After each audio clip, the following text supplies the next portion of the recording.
Hall of Fame coach, Kansas's Bill Self joins us on the Eye on College Basketball podcast, and it's with good reason. It's with special reason because Kansas is part of a very special four-part docuseries called Made for March. It's going to air on CBS and Paramount Plus. The first episode will go up Saturday, April 4th on CBS. It's been chronicling Kansas the entire season, and we're about to see what's going to happen over the next few weeks here for the Jayhawks in the Big 12 tournament and the NCAA tournament.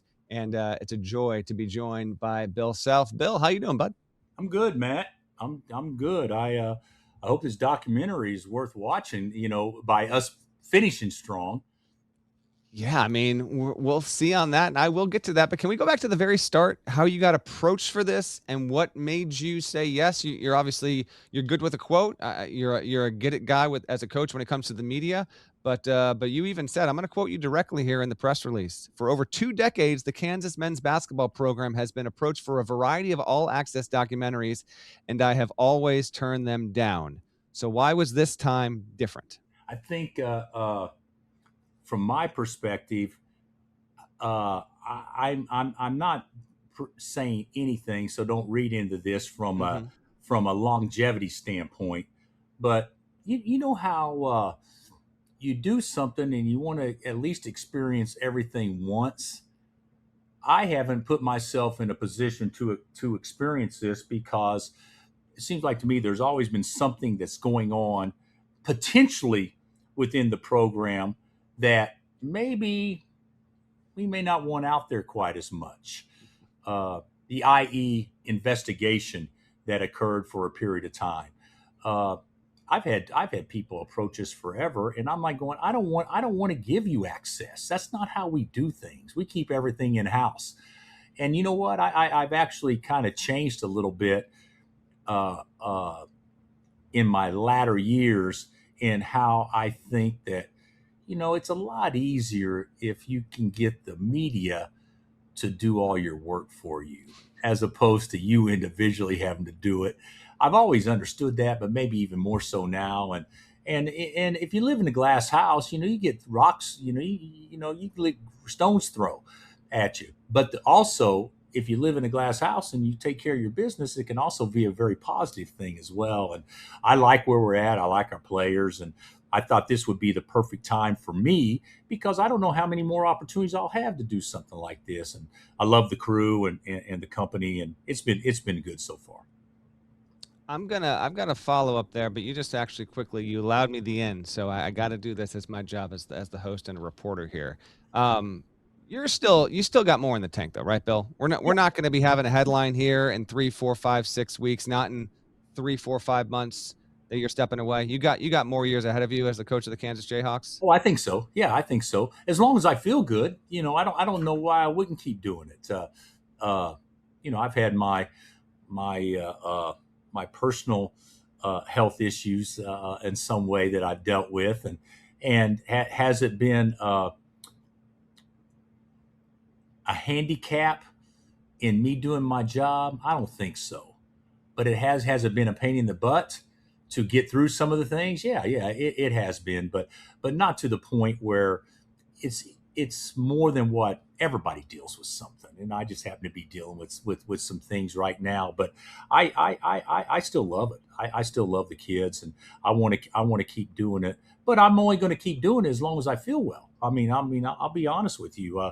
And right now I feel well, so I don't see any reason to stop when things are at least going well from a health standpoint. And you are feeling well. When I saw you back at Big 12 Media Day, you told me I really do feel better now than I have in a very, very long time. Now, since then, you did have the one unexpected incident where you actually had to go to the hospital, weren't able to coach the game at Colorado, but you've coached since then. You're feeling good? Like you're feeling about how, as well as you felt for the majority of the past 4 or 5 I months? think I'm feeling the way that you're supposed to feel. A lot of times I think we don't know that we feel poorly until we start actually feeling good. And, you just kind of have that dullness that kind of just goes on. Well, this is just how it is. Well, I learned that that's not how it is. That was something that kept me from maybe having the same feeling or energy maybe that I had in the past. And I've had some work done, but the work's been very, very favorable and positive for me, and it's fixed what was probably limiting me a little bit when I didn't feel well. As for the documentary and allowing the crew in, I know they haven't been with you for every game, but they've been with you sporadically throughout the season. When you signed on to the project, we've got some other, Michigan's also going to be a subject of a documentary with CBS. Kentucky has done a season-long all access. So we've got a couple teams that have done this. Was it, regardless of the time and whatever's happening in throughout the season, they got kind of unfettered, like full-on access? Are there going to be elements to your season when this documentary comes out that will flash back to a certain point in the non-conference season, or the middle of January, the middle of February? It's going to be basically from start of the year through.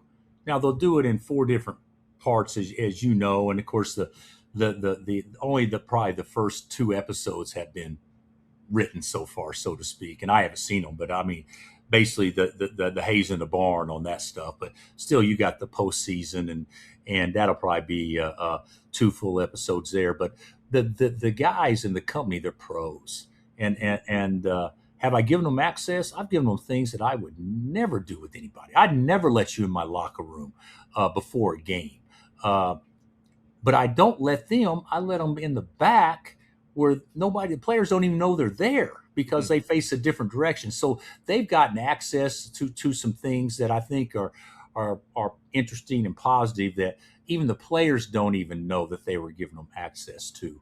But the players have enjoyed it. I mean, they've enjoyed it, and they've enjoyed getting to meet the crew, and I've enjoyed it too. And in many ways, it's been good because it's even brought my family into it more. And I've never really included my family as part of what the day-to-day operations are, but they've been more involved in doing some stuff like that. So it's been great.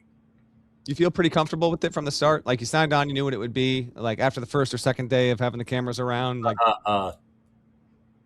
do we all the time say, okay, can the media film the first 10 minutes of practice? Right. Can so-and-so be in there to do this? Well, you know what? It's the same thing, except they get 30 or 45. It's not like it's the have I ever let the media in a locker room after a game? No. I let these guys, and the players like them, and they know them, and so they can kind of be themselves. But I actually think it's been good. We did it. I don't know that I was really looking forward to it, but it's been far more enjoyable and not a pain whatsoever to do it. I tell you what, though, there's a very intriguing element to this entire project, and that is the fact that you agreed to do this.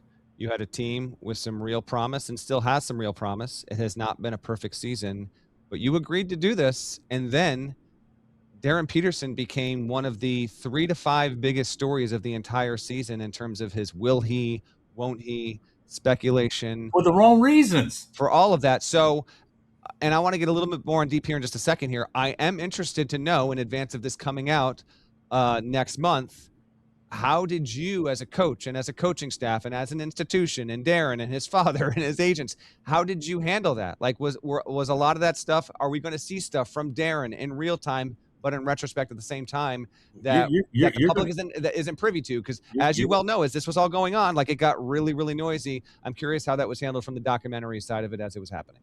It was handled real. It was handled real. Hey, they've got him doing different things on his own when nobody else is around. They got him talking about, man, I just want to feel good. I just want to, be this or be that. They've got me talking about it. But I think it's probably, when you say total access, does anybody really get total access? I think in this situation, I think they had pretty much total access. There wasn't people scripting on this is what you need to say during this situation or that situation. Hey, just be who you are. I mean, it's fine. And Darryn's story obviously was much bigger than anybody wanted to be here because it wasn't for the most positive reasons.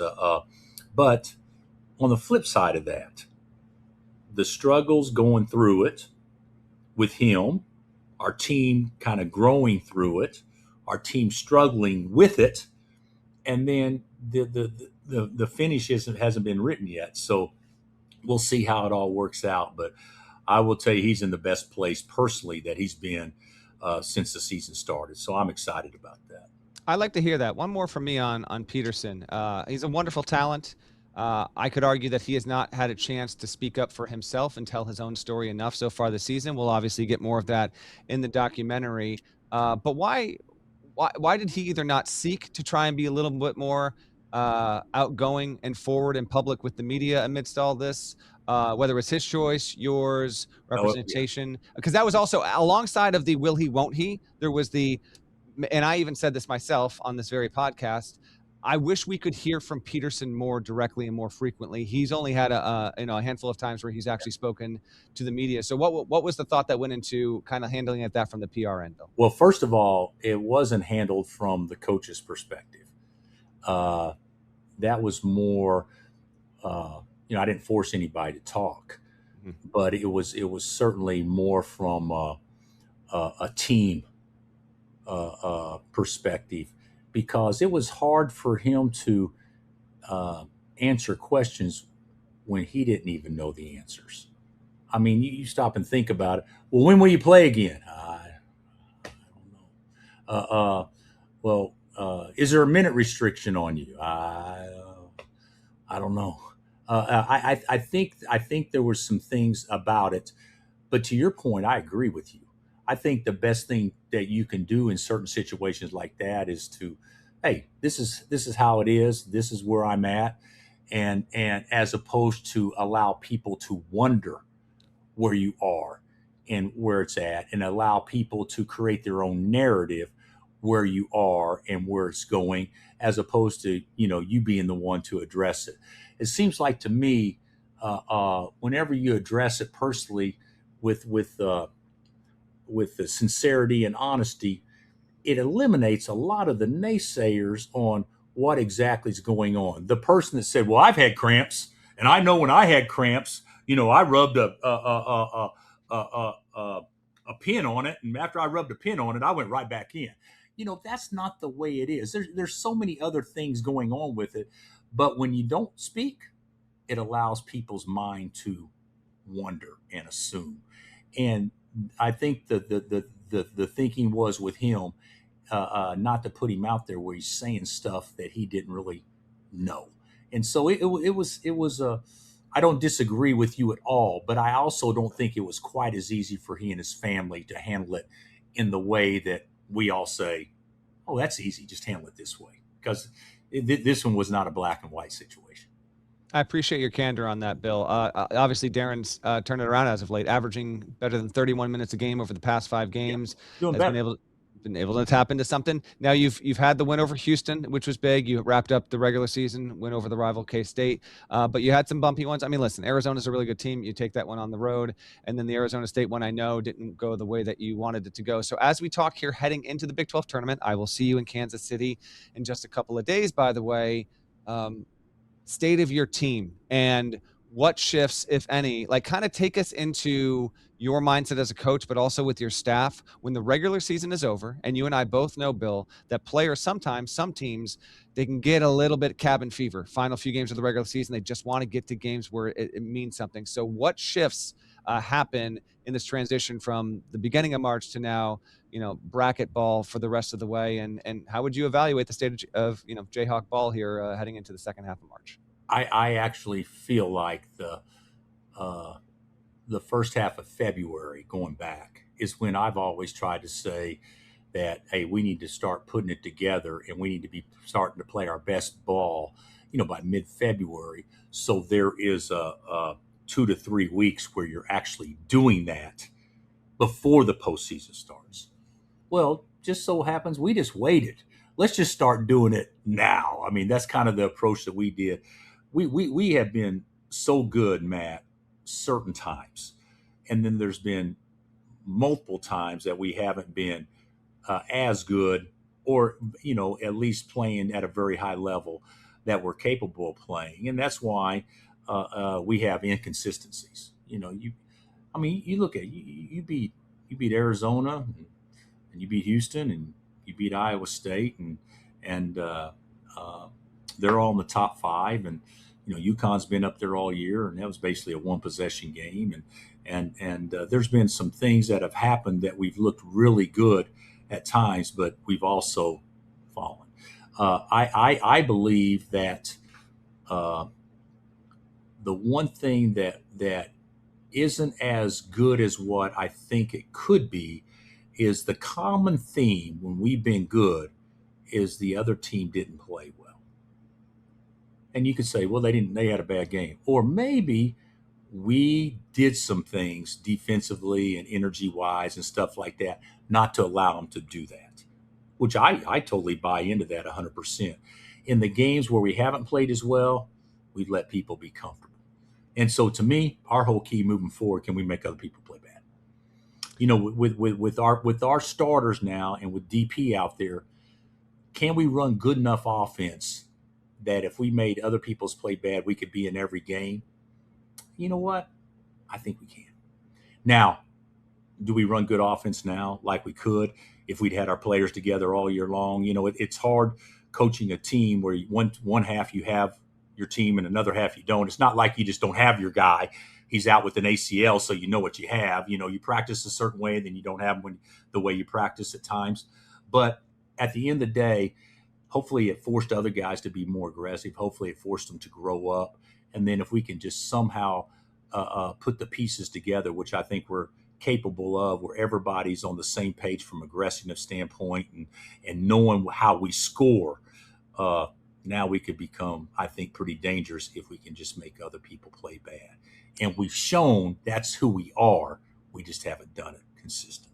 Following up on that, the most surprising thing to me about your team this season, Bill, is because of Darryn's talent. And you're talking to a guy who picked him preseason as the National Player of the Year. And I think you could make the case he would have been that had he been available to play throughout and been right there with Boozer, but that hasn't been the case. Whatever, it's in the past. I'm surprised that you're still, for the third consecutive season, you're outside the top 50 in adjusted offensive efficiency at KenPom. I think your offense can get better, but I'm wondering from your perspective, has the team truly learned how to play all together with Darryn? And do you have to run your offense to him or through him to give you the best chance of success at the teams that are sitting there nationally 1, 2, 3 seed level? I think we have to run things with him. Okay. I don't think it has to be, Darryn he could average 6 assists a game. He's not just a scorer, he's a player. And so many times we look at him as at least, we do, or ways evaluated many times as, how many to get or what shooting percentage he was. I mean, I've always thought if you have to make shots to play well, you're probably not a total guy. He's a total guy. He could dominate a game defensively. He could dominate a game in many ways offensively. We got to get him where his body feels that he can do that for 32 minutes a game. Do I know who we are offensively? No, probably not. We scored 104 the other day. We scored easy. And that's not taking anything away from K-State because they scored easy too. But the thing about it is in a game in which plays don't work, players do. He's a guy that can go out and score 9 points on 3 possessions that when you really don't have much going on. And when you get into deep March, that happens more than you want if you're on the offensive end. You got to have guys go make plays, and he's one of those guys. Well, on that note, though, I mean, you've got Peterson who can do that. Melvin Council, who feels like he's one of the most emotionally and spiritually charged and reliable players that you've ever coached. You've got Badunga, among the very best, and I know you think he is the best defender in the sport. Trey White's shooting at 44% from beyond the arc, and I know Tiller's emerging here.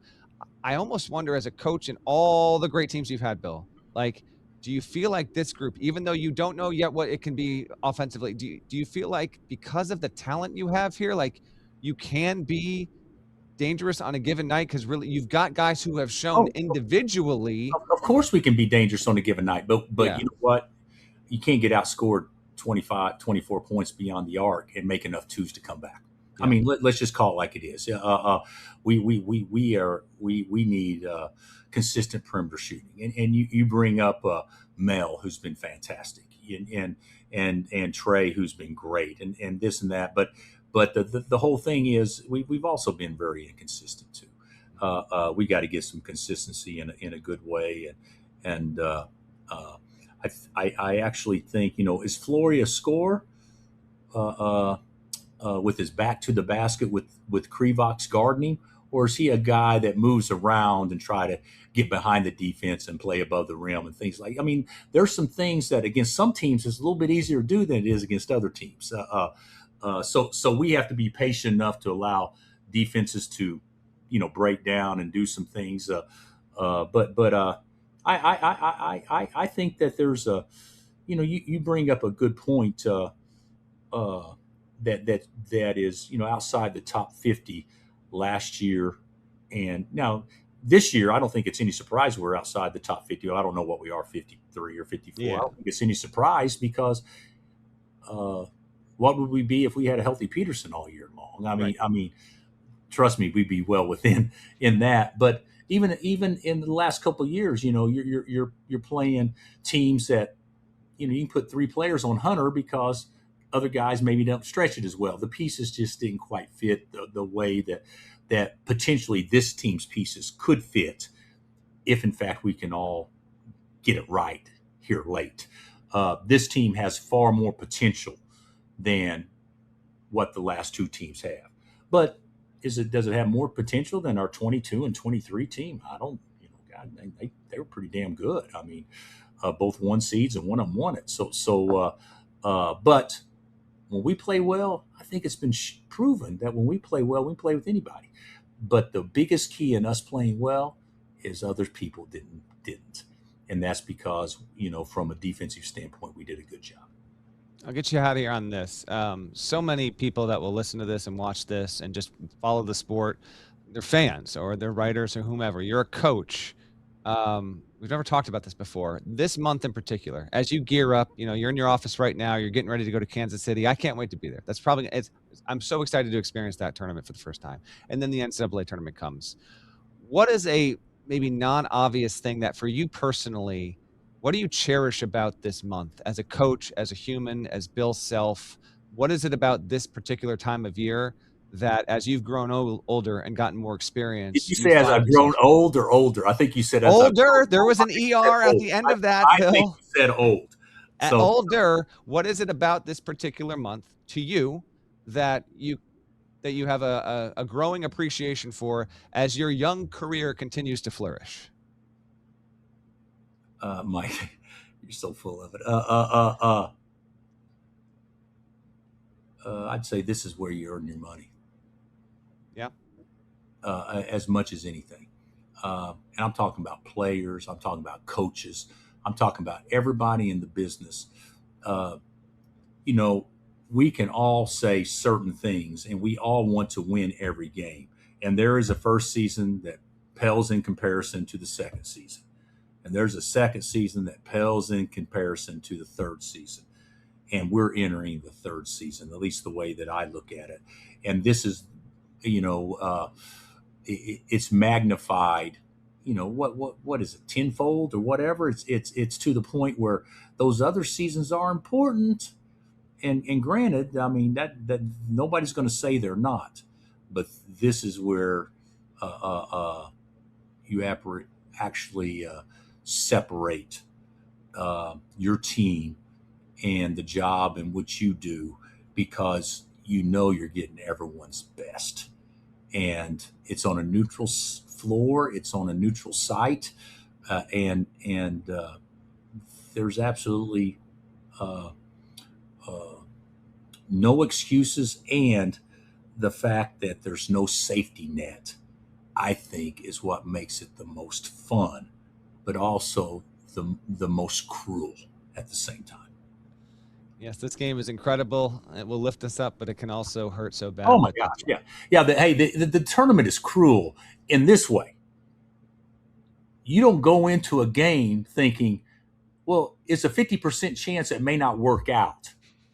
And then the next day you're cleaning out your locker and having exit meetings. You don't look at it that way, but that's the cruel reality of it. You don't prepare to say, I'm going to play one game. You prepare to say, we're going to go win this tournament this weekend. And then there's 3 teams that don't. And that part is tough, but that's reality of life too. But it also makes it the most rewarding. That's terrific stuff. I really, really appreciate you, Bill, for coming on and talking shop a little bit here. Made for March is the docuseries. Again, first episode will air Saturday, April 4th on CBS and stream on Paramount Plus. 4 episodes apiece, and this story is not done. We've got another few weeks, ideally, for Bill and his Jayhawks to see how it. You can see an old coach. You can see an old coach on it. So older at best here. Bill, I appreciate you, and I will see you in just a couple days in Kansas City. See you, Matt.